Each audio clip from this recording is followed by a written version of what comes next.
this book, which is just the APA citation manual. Let's see, we'll see a picture of it here in just a few moments, but it's certainly a great resource for folks to use. We certainly won't cover how to cite everything under the sun in this workshop, but this workshop, or this book, does a pretty nice job at filling in the rest of the gaps there.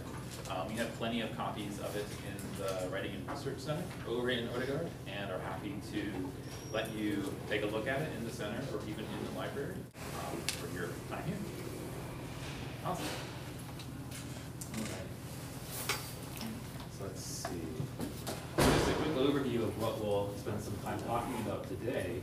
We'll cover things like general formatting, also some ways of formatting headers or headings in your paper, in-text citations, also some general guidelines for the actual reference page, and then a little bit about abstracts in APA as well. Let's see. Before going any further, just a show of hands, how many folks have used APA in the past?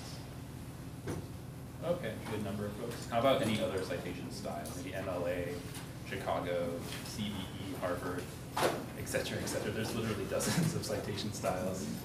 Awesome. Okay, so it looks like most everybody. Yeah. Well, what's really interesting is that regardless of what citation style you're using, it's more or less all the exact same information, but just ordered differently depending on the citation style you're using.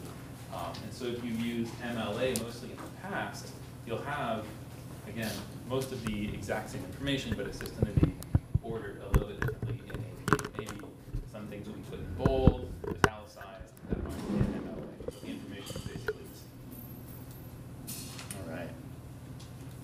So what is APA? So APA is the publication manual for the American Psychological Association. Again, it's on its 6th edition. The joke is that every year or every conference they have, they get a few drinks and randomly decide what to put in italics, what to boldface, what to put in quotation marks, things like that. It seems to change pretty much every time. But this is the most recent version that they have. And it's definitely not just used by folks in psychology. It's mostly used for anybody in the social sciences. In education, some folks in the humanities will use it. It's pretty widely used, for sure. Okay, let's see. And so generally, these are some formatting guidelines that the APA likes folks to know about. It's expected that when writing an APA, you'll have 1-inch margins all the way around your paper, both sides, top, bottom, things like that. Double-spaced is the standard as well, including the references. Yeah. Let's see, 12-point font is preferred, and often Times New Roman or Arial are preferred as well. That is often also dependent on instructor references. Sometimes your instructor will want you to use one size of format or font, one style of font for a particular reason. And so if you have any questions about what they prefer, it might be worth asking them as well. Let's see, okay, so a little bit about headings now. So according to the manual, how you format your heading depends on what you're actually heading in your paper. And so oftentimes, and we'll see some examples of this in the next slide, but if you're heading a major portion of your paper, like methodologies, background, things like that, it's expected that it's going to be centered in the middle of the page, as well as in bold and uppercase letters for the first letters there, and then lowercase for the rest. Let's see. And then I'll just go ahead and click through here to the different versions there. But for things like subheadings, and again, we'll see an example in a few moments, it's expected, according to the guide, that a subheading might be flushed all the way to the left in boldface, again, uppercase letters, for the first letter in what your heading is. And then for things like subheadings, again, we'll see an example of that in a moment, is often indebted, boldface, but then also kind of takes a departure from the uppercase letters, and will instead go with lowercase letters. Yeah.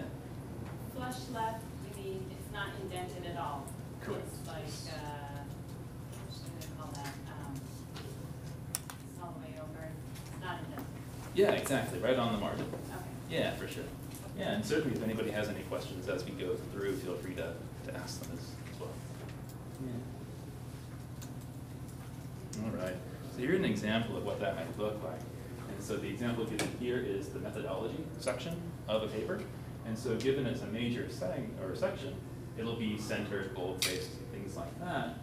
And then the research design might be some sort of subheading of that, just to give sense of how you actually designed your research. And then here, these might be examples of subheadings underneath the research design header. And let's see, according to the manual, APA doesn't get too picky in terms of how you actually format the subheaders. And so for example, here, we have some in italics, most are bold-faced, some are both. Yeah, as long as you're consistent, that's what APA is really concerned about there. Yeah. And then this would be the next section of your essay there.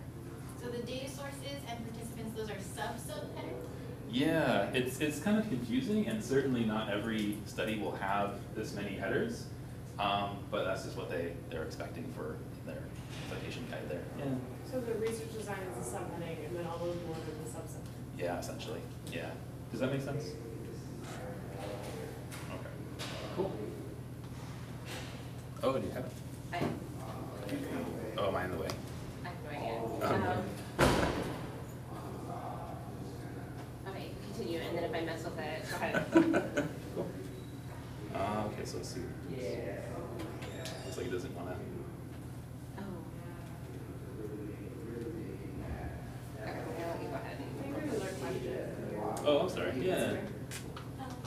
Yeah, I noticed that you put a period after data collection and data resources, so you need to put a period after those subheadings. Right, that's what APA asks for. Yeah.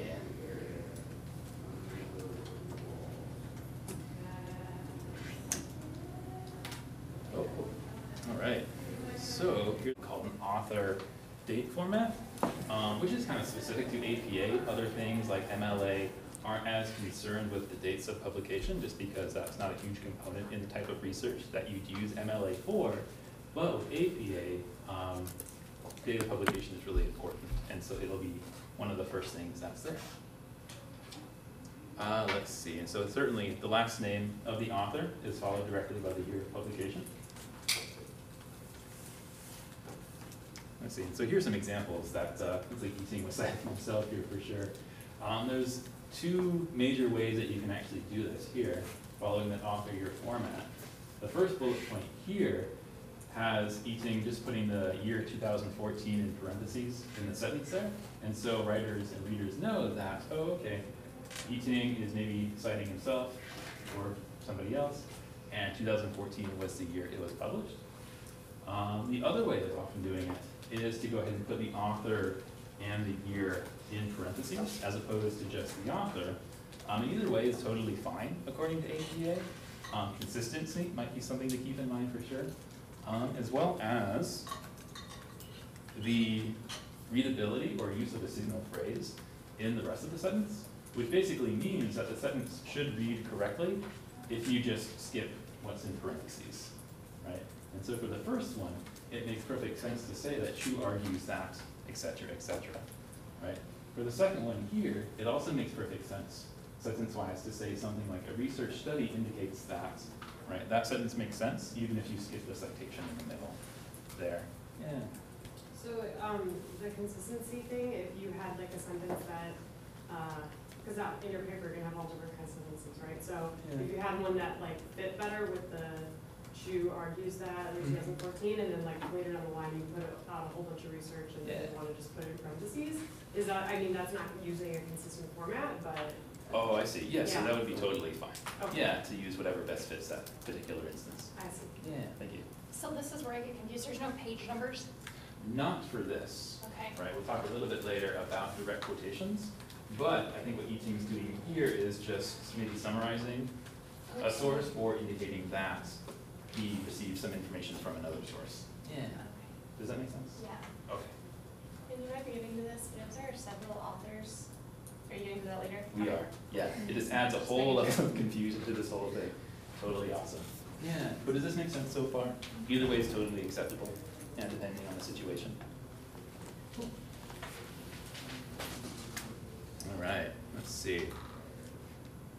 this is where it gets kind of fun. So a single or source with multiple authors, and so in this case, the example was Yiting and somebody whose last name is Fisher. And same exact thing, it looks like these two folks collaborated on one piece, and so you basically just make sure to include both of their names in the citation there.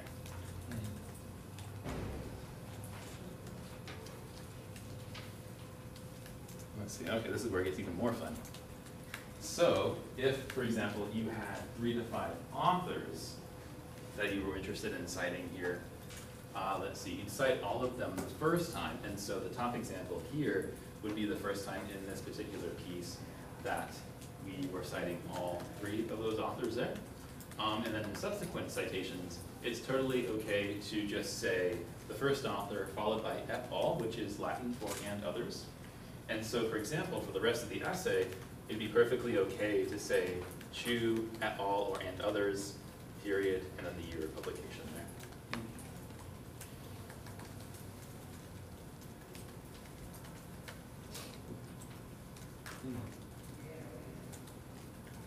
Do folks need a minute to keep typing? Okay, yeah, take your time. Yeah. So if you were to use that first number, Chu, Fisher, and Fisher and Howell, if that was like later on in the article, would you say Chu et al. 2014 found? Oh. Yeah, exactly.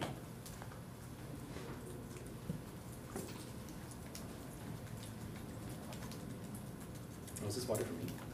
It is. Oh, thank you. Feels so efficient. All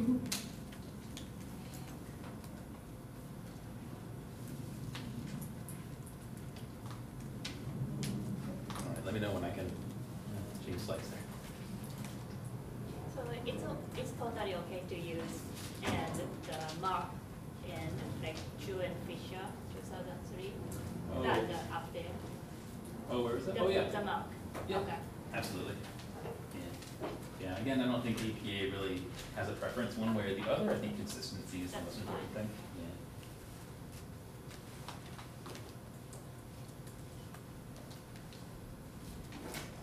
Yeah. All right. Okay. If you have 6 or more authors, it's perfectly okay, just because listing all of them even that first time would take up a whole bunch of room. It's totally okay to do in texts, in this case, Chu et al., and then the year of publication. Yeah. Yeah, I've seen a few studies that in the reference page, there were a good maybe dozen authors or so, and the whole citation took up like this much room. And it was easy to find, which was the most important thing, but yeah, it was quite a citation.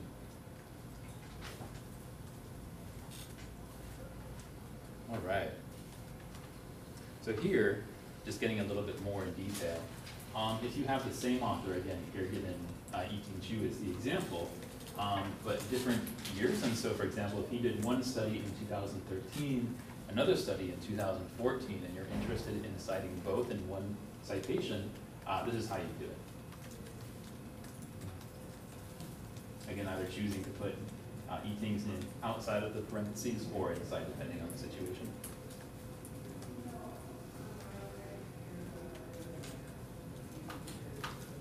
Okay. Let's see. A little bit more detail here too. If you have the same author who published multiple times in the same year, for example, here it looks like Yiting was really busy and went ahead and published 2 separate pieces in 2014, you just differentiate the two by a lowercase a and lowercase b as well. Yeah.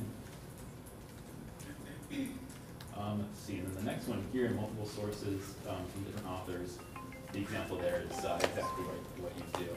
And so you're citing both Yiting's works from 2013, 2014, and then notice the semicolon there, which indicates that you're switching authors, and then it looks like he was also citing Fisher from 1996. Yeah, so the semicolon separates authors there and tells the reader that it came from a different source. So do you actually put A and B after 2014 or same year?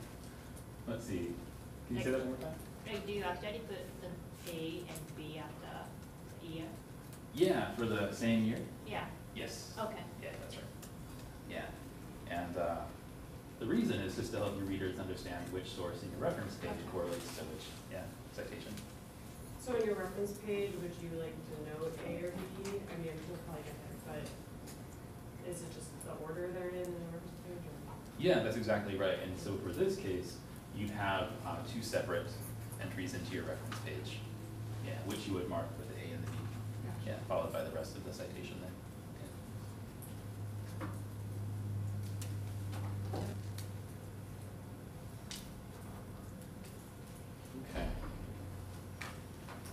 Okay. Let's see, this next one here, different authors with the same last name, which can happen. In this case here, assuming that they were published in different years, you would just use the first initials with the last name. And so, for example, we're going back to Yiting's name here, you'd have Chu Y, his first name's Yiting, period, to signal that it's the first initial in his first name, comma, 2013, and then the same thing, Chu, maybe A is the person's first name is Andrew, period, comma, 2014 there, if it was the same year. This doesn't happen very often. Is there a written example that's gonna come up, just because I'm confused, where if there's a comma, is there a comma? Well, let's think.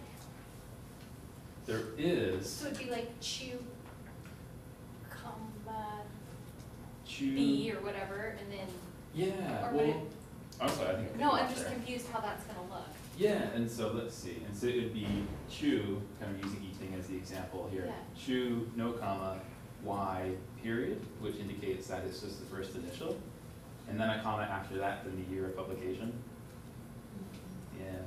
And then if you are citing another author, you have the semicolon, Chu, maybe a space, and then A if his first name is Andrew, for example, period, comma, year of publication. Yeah, does that make sense? Yeah. Okay.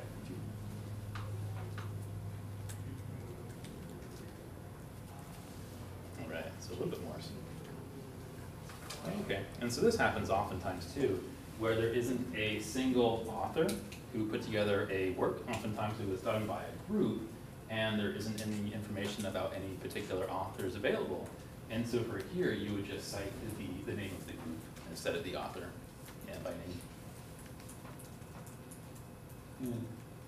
Let's see. What's interesting here too is that 8.8 allows you to use the abbreviations of an organization after the first usage. And so, for example, if you are citing the University of Washington, you would have and spell out the University of Washington spelled out, then in parentheses you can put the UW. And then for the rest of your essay, you're allowed to use just the UW. For the rest, you don't need to spell out University of Washington again.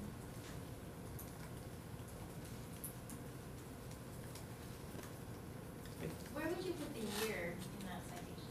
Yeah, and so you could just have it similar to where it's in other places. And so you'd have opening parentheses, University of Washington, comma, year of publication, close parentheses. And then you would have just the UW in parentheses after the closing parentheses. But you have to include it in brackets in the first mention, so is it University of Washington, bracket, UW, comma, year, close parentheses? Let's see. Oh, okay, I think Yiting meant parentheses instead of brackets. Okay, so There, are there I'm two sorry. sets of parentheses? Okay. Essentially, yeah, so you have University of Washington, comma, 2013, closing parentheses, then another set of parentheses that just says UW. After that should be fine. Yeah, does that make sense? Okay. Yeah. Can you just give us a visual for that? Yeah, of course. Thank you. See, is it over here okay? Cool.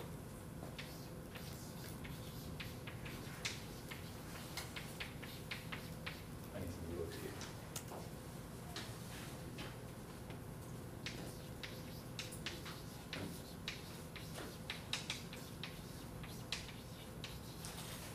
So let's go down.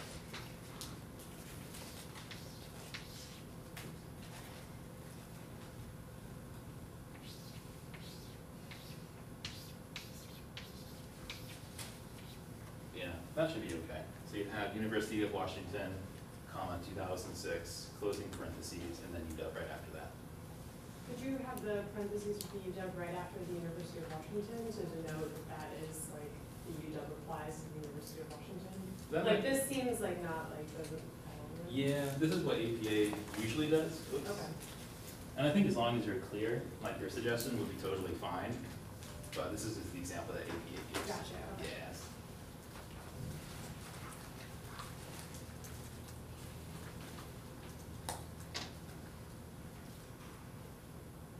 Okay. Okay.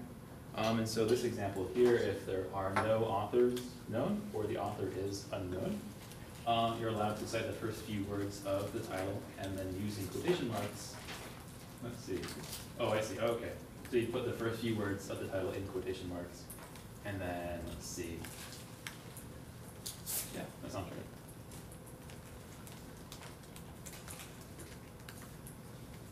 Cool. Does that make sense? Kind of what it's asking you to do in terms of APA?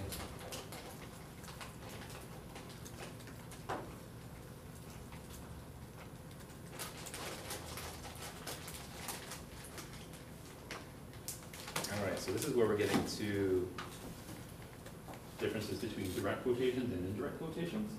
Let's see, APA strongly encourages folks to actually cite the page number when using direct quotations.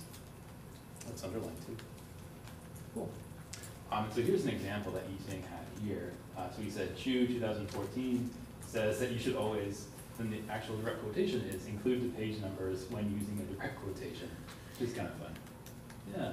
And then over there, you have the page number, where you have the P and then the XX is in placeholder of the actual page number, and then the parenthesis, and then the period at the end. And then again, here too, if this format is more appropriate to the situation, you can lump everything together in the one parenthetical citation. I have a question. Yeah. So the period after P is like after the number, like page 53 period. Yeah, and so this period right here, yeah, that just lets readers know that P is short for page. Yeah. And then the period at the end here, because that's going to be oftentimes the end of a sentence. Yeah. So it's just like a P53 period after name and semicolon and period. Oh, I'm sorry, I think I'm misunderstanding. Sorry, so it is just like a P53 period and the other name. Oh. Is that right? Or just like page, like after P, do I need the period or I do not have to? Oh, this one right here? Yeah. Yes, you do. Okay, is it after P or after the number? Is it after the P or is that after the number? The period? Yeah. Just after the P. Yeah, and then this would be the page number Oh, where I you see. found the quotation. Okay. Yeah. And then the closing parenthesis and then a period at the end if it's the end of a sentence. Thank you. Yeah, sure.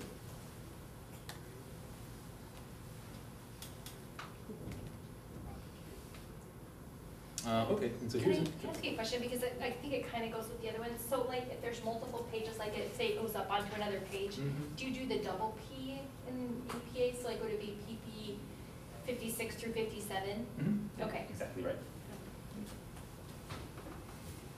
Can you repeat that?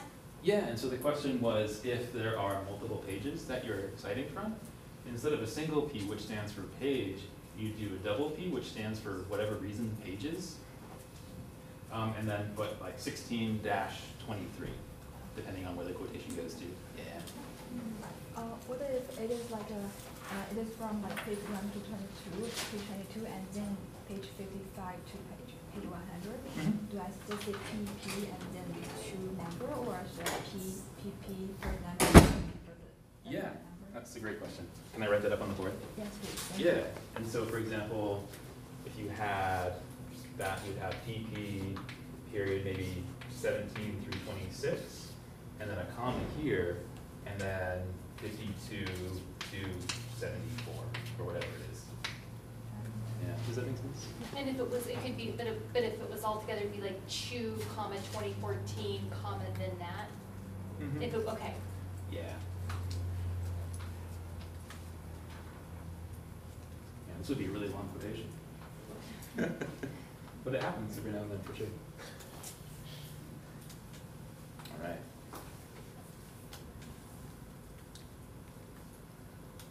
Okay. Speaking of long things, oftentimes if you cite a quotation that's over 40 words or more, it's expected that you do what's called a puck quotation.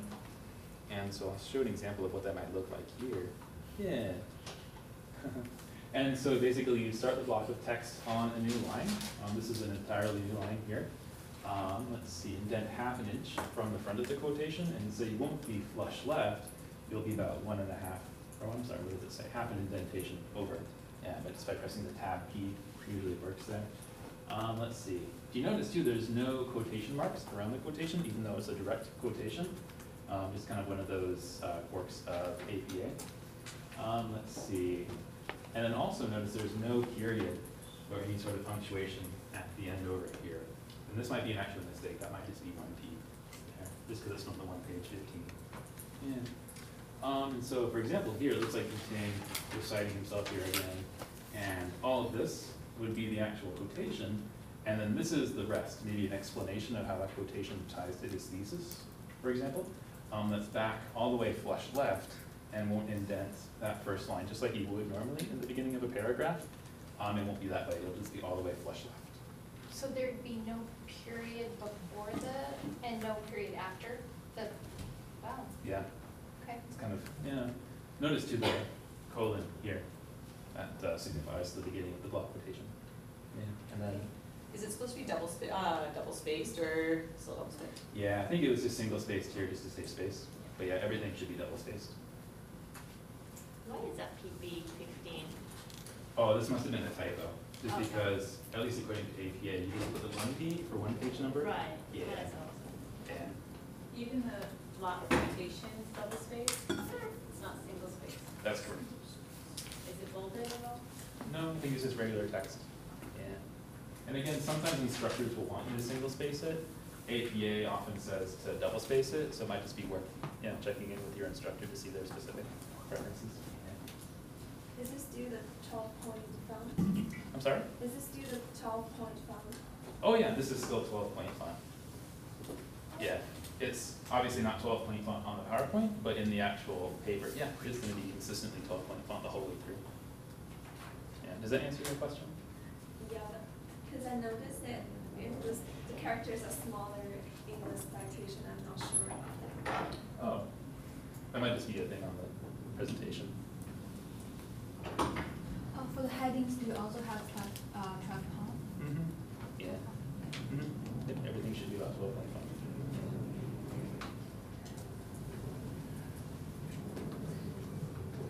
font. Okay.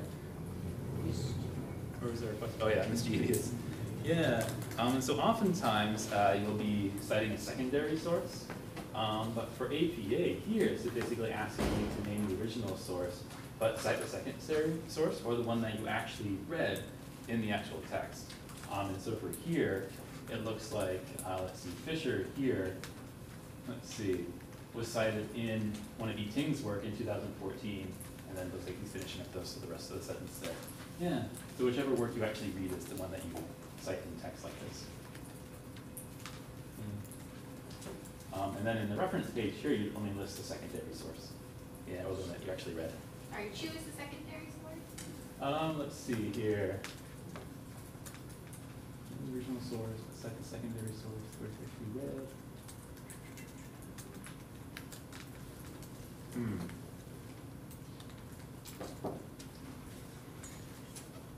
Let me go ahead and say yes, because it looks like he is citing Fisher.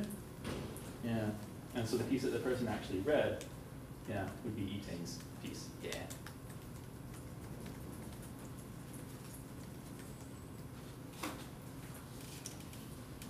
Okay. Oftentimes, you will have a source that doesn't actually have a page number. And so for that case, it's totally okay according to APA just to cite the actual paragraph of where you found it. And so in this case, you have, let's see, para, which is short for paragraph, and then a period after that. And then, let's see, the fifth paragraph is where he found the information.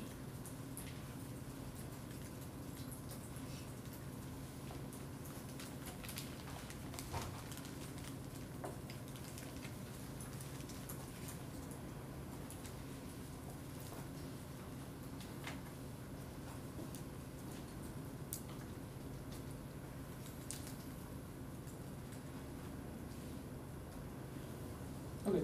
Oftentimes you'll have a source with no date whatsoever. And so according to APA, that's totally okay, but they'll just have no or end period D period, which stands for no date in parentheses.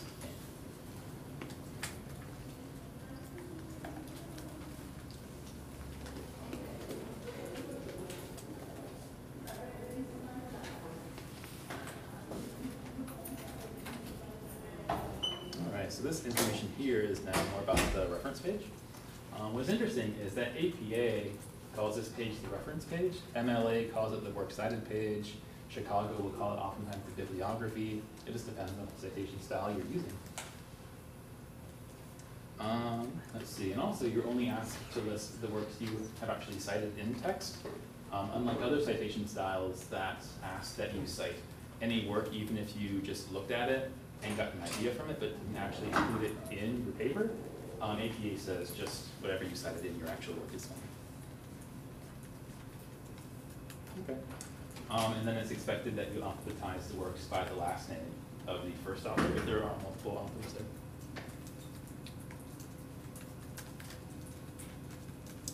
Let's see. Yeah, so here are a few exceptions here. So works by the same author, you can just order by year. Let's see, works with the same authors in the same year, you can just order alphabetically by the title. And then works by the same author, here you can just alphabetize by the last name, bless you. Or names of the second, or third, fourth, fifth author, etc., etc. And then everything is going to be double spaced as well. And I think the overall point here is just that it makes it easy for your readers to understand where you got what information, and so they can go find it too themselves if they're interested.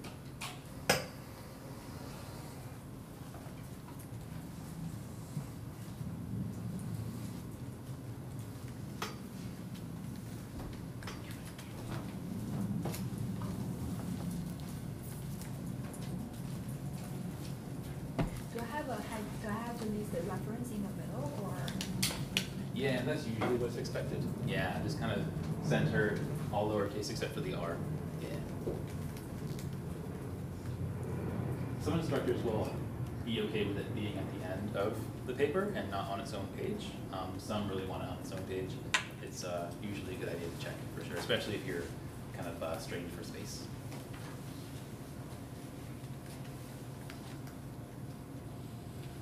Okay, and here's an example here where you have, it's like Cornett would be the first one, that's his last name or her last name. It's like his or her first letter, her first name begins with the letter B, so it's there, followed by the period. 2009, given it was published in 2009. And then it looks like it might have been an online source there with the URL at the bottom there. And we'll see a few more specifics about what different mediums look like in terms of citations. But you notice too, every row after the first is indented one space over, which is I think pretty common for all citation styles in terms of reference pages. But notice how they're ordered alphabetically as well.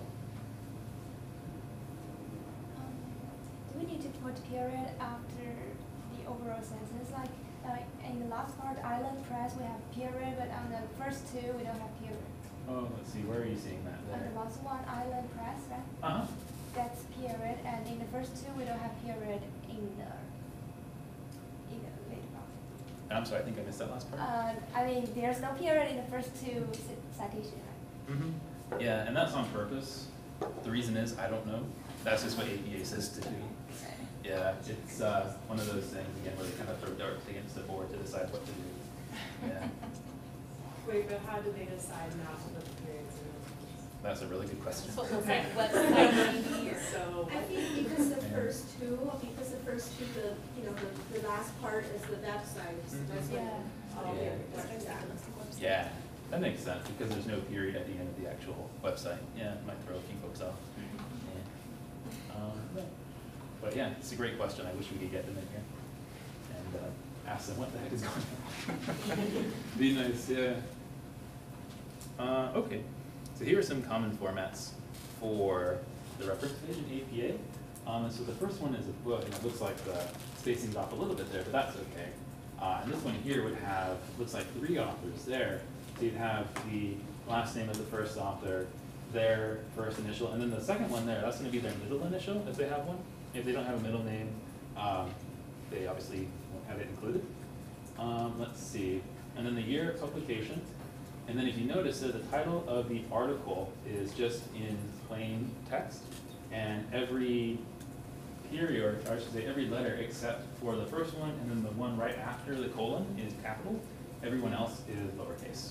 And that's something that's specific to APA. I think MLA will have them mostly in capitals. And, let's see, and then the title of the journal, notice how it's in italics. That's one thing that APA really asks for. And then interestingly enough, the title of the journal doesn't follow the same rules of capital and lowercase letters than the actual title of the article, which just adds another element of fun to it. Fun slash whatever you want it to be, I suppose. And then the volume and issue number of the journal article, and then the X's over there are the page numbers.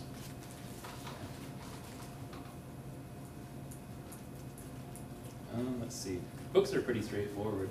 You'd have the author again here, last name, first initial, middle initial, year of publication, title of the book. Notice how it's in italics and follows the same thing, where only the T in this case and then the S are capital letters. Everything else is in lowercase. And then the location and publisher of the book. And I think there's an example of what that might look like here. Yeah. And so in this case, it was published right here. And so it would be Seattle, Washington, University of Washington Press. And then there should be a period at the end there too. When it says after author AA, what is it? The AA after author? Oh yeah, so this would be their first name or first initial of their first name. And then if they had a middle name or a middle initial, that's what that second one would be. Okay. Yeah.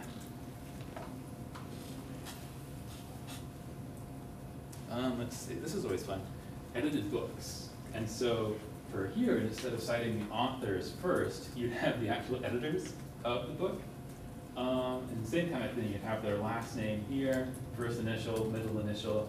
Oftentimes there'll be 2 editors, and so you'd have the and symbol, editor, first initial, middle initial, and then EBS in parentheses, which lets folks know that these weren't the actual authors of the book, these were the editors of the book. Right? They compiled everything together. And then the year it was published, followed by the title of the book in italics, and again with the location and publisher at the end there. Yeah. Good time.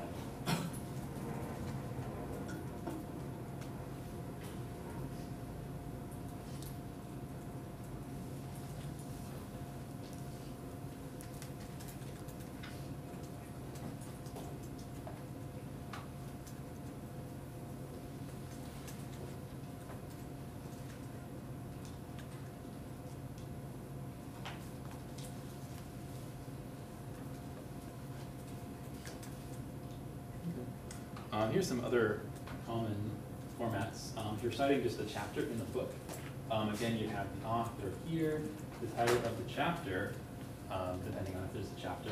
If it's just a number, it's totally okay just to say chapter 2 or whatever it is. And then you have in, which tells readers that whatever chapter you're citing here is in the following book there, or list of editors. Let's see, and then again, the title in the book, the page numbers that the chapter was in, followed by the location and publisher again